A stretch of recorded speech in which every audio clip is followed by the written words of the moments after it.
I've got Shay with me right here today, and thanks for being here. And why don't you tell me a little bit about your story? So growing up, I actually had a really great childhood until I was 15. And when I was 15, my brother committed suicide. And at that point, my life just kind of stopped. Scott was my best friend. I remember my other brother died on Mother's Day, and he was hit by a drunk driver. And it wasn't too long after that, Dad died. Well, it was quite a while, I guess. But when my dad died, my life, that was it for me. I started using drugs every single day. I was drinking every day. I can't remember one time since I was 15 that I wasn't high or drunk. About a month later, I got in trouble and got arrested. And my daughter and her mom and her boyfriend took me to Des Moines, Iowa, to the Door of Faith, which is a life recovery program. It's a year long, up to a year. They took me up there on a Thursday, and on that Thursday I was still high, and they took me to a church that Joe went to. And when the pastor come out and opened the door for me, I slammed it in his face. I mean, I was that angry. I did not want help. I didn't need help. I just wanted to die. So I ended up getting out of the car and going into this meeting, and everything this pastor talked about, I thought was about me. And that made me even more angry because I thought my family had called up there and told them about it. And it wasn't. They didn't even know I was coming up. So that Sunday, I ended up going to church, and that Sunday's when I got saved. I was so filled with the Holy Spirit inside of me. I mean, I was just crying. I felt great, but I was bawling and I was scared. Well, I was leaving that program because I couldn't take it. I didn't know what was going on. It scared me. Like, I've never felt quite like that. And I remember walking downstairs. I was going to walk back to Murrayville from Des Moines.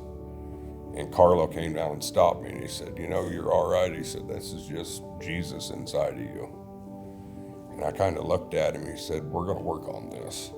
And ever since I accepted Christ, my life has been, I don't have bad days. I don't have any guilt. I don't have any shame anymore. And all I want to do now is help people understand that you can quit drugs, alcohol, any kind of addictions.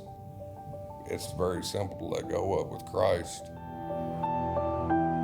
If someone was struggling with some of the same things you mentioned, what would you want to say to them right now?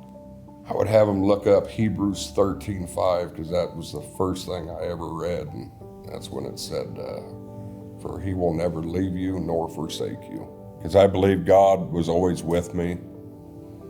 Now that I'm into it, I believe that God was there the whole time, all the troubles, all the times when I was in jails and prisons. I believe God was right there with me, but I didn't know it, because I believe that's what saved me all them times when I was doing things I should have never walked away from. I just want to help. That's what I'd tell them. I want to help you. Let me sit down, let me tell you my story. Maybe I can help you. Because God's the only person that saved me. What are some things you're doing now daily to grow in that relationship with God that you have now? I pray every day. I read my Bible every day. And when I go to work, I talk about it all day long. I text Rick every day, basically, and tell him about it. The feeling that you have from drugs and alcohol, was that to kind of numb the pain? It was to bury it, because I didn't want to relive it, because Scott committed suicide. Nobody knew why. And my mom and dad were having a really rough time with that. So I felt like I was kind of alone. So the only way that I could hide it was with drugs or alcohol. I do remember Rick Burke telling me one day that he was just kind of waiting for a phone call that I had died. And I never knew how bad off I was until he said that. I wouldn't be here today if it wasn't for God. I didn't do anything to save me. God did 100% everything in my life. Everything I have now, which is nothing, but I have everything I need. Everything that I could ever want and need right now because of God. I want for nothing else.